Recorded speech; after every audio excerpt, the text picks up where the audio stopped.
Anda sedang mendengarkan Warta Kepton, berita seputar Kepulauan Buton.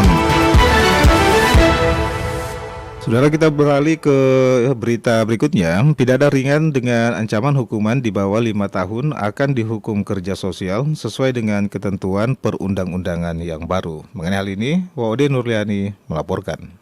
Pelaku tindak pidana ringan dengan ancaman hukuman di bawah 5 tahun penjara tidak akan lagi secara otomatis dijatuhi hukuman kurungan. Sebagai gantinya, mereka akan menjalani pidana kerja sosial atau pidana pengawasan. Kebijakan ini berlaku efektif mulai tahun 2026 mendatang.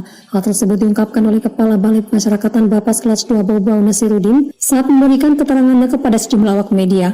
Menurutnya, kebijakan ini merupakan bagian dari pelaksanaan Undang-Undang Nomor 1 Tahun 2023 tentang Kitab Undang-Undang Hukum Pidana atau KUHP yang akan mulai diberlakukan tahun 2026 mendatang. Pelaku pidana tidak selalu harus pergi ke penjara, tidak selalu dia harus menjalani hukuman di dalam tembok dan jeruji besi.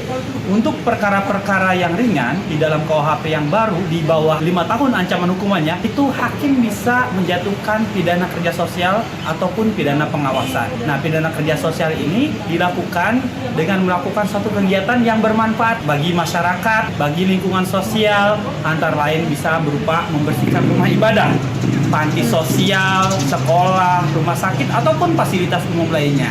Lanjut Nasirudin, adapun bentuk kegiatan kerja sosial dimaksud antara lain membersihkan rumah ibadah, panti sosial, sekolah, rumah sakit, atau fasilitas umum lainnya. Ia menjelaskan pidana kerja sosial menjadi solusi alternatif untuk menciptakan sistem pemasyarakatan yang lebih humanis. Undang-undang ini akan menggantikan KUHP warisan Belanda yang telah digunakan selama hampir 2 abad yang pada umumnya hanya mengenal sanksi berupa pidana penjara. Ia pun menekankan pentingnya dukungan dari berbagai pihak dalam melaksanakan kebijakan ini, termasuk pemerintah daerah dan organisasi kemasyarakatan. Nasirudin berharap agar masyarakat juga dapat mengubah pola pikir terhadap klien Bapas atau eks-narapidana.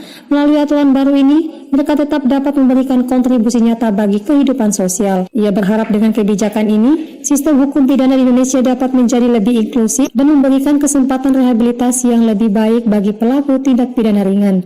Wade Nurliani, reporter Bau melaporkan.